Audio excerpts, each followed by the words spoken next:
Alors Guillaume, raconte-nous que s'est-il dit hier soir. Plusieurs choses, mais avant de parler des deux principaux sujets qui ont retenu mon attention, je vous propose d'écouter ce reportage où sont évoquées la reconduction du partenariat avec l'Allemagne et un projet d'innovation en ce qui concerne le traitement des digestats. Clairement, le partenariat SIDEM-FAOS continue. Les deux acteurs s'échangent des déchets. Le SIDEM envoie des déchets résiduels en Allemagne pour qu'ils soient incinérés. Et en échange, le SIDEM reçoit des biodéchets allemands pour méthanisation.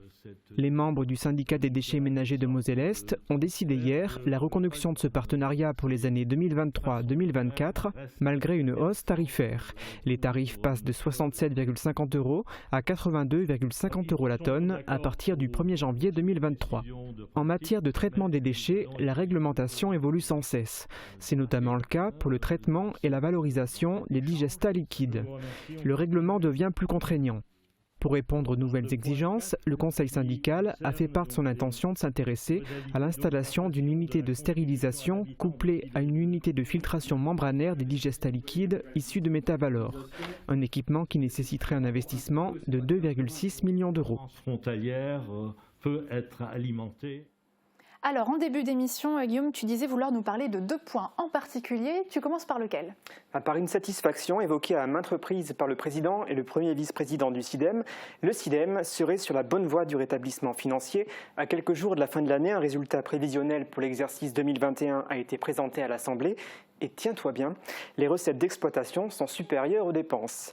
Je vous propose d'écouter sans plus attendre Pierre Lang. Nous terminerons cet exercice, comme l'a dit le Président tout à l'heure, avec un excédent de 768 638 €.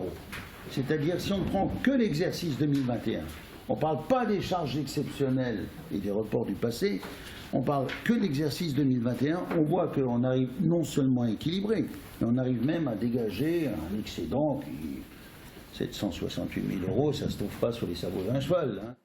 Alors tout va bien finalement ou pas, Guillaume? Oui et non, car comme cela a été rappelé dans cette intervention, cet excédent de près de 800 000 € est obtenu si on ne prend pas en compte les dépenses exceptionnelles réalisées cette année. Ces dernières s'élèvent quand même à près de 6,5 millions d'euros et entre 800 000 € et 6,5 millions d'euros, il y a quand même un sacré écart. La situation financière du SIDEM est compliquée et l'équipe dirigeante actuelle ne le nie pas. Avec l'accord de l'Assemblée, il y a eu hier aucun vote contre et aucune abstention sur les différents points présentés. Sans aucune contestation, donc les responsables du syndicat prennent des décisions visant à assainir les finances et cet excédent concernant le résultat prévisionnel, sans tenir compte des dépenses exceptionnelles, est réconfortant. D'autant qu'à cela s'ajoute également un excédent au niveau du budget d'investissement. Pour que le syndicat continue de se rétablir, le président du SIDEM appelle à l'unité. Je vous propose d'écouter Roland Roth. Cette estimation est rassurante, comme vous pouvez le constater, et nous permet de croire en une guérison progressive si chacune de nos collectivités adhère à la démarche préconisée. Le président du SIDEM fait ici référence au pacte financier avec le SIDEM que toutes les intercos doivent accepter, au risque sinon de devoir quitter le syndicat. Alors deuxième point que tu voulais évoquer dans cette chronique et qui risque de faire un peu grincer des dents, c'est une hausse de taxes. De quoi s'agit-il ? Suivant les recommandations du préfet et pour dégager davantage de recettes, le SIDEM va en effet augmenter la contribution à l'habitant. Concrètement, il va falloir dépenser plus pour nos déchets. Initialement, cette contribution devait augmenter de 4,70 € par an pendant 5 ans. Elle augmentera finalement de 5,875 € par an pendant 4 ans à partir de l'année prochaine. Cela revient au même à une hausse finale de 23,50 € par rapport à ce que l'on paye déjà aujourd'hui.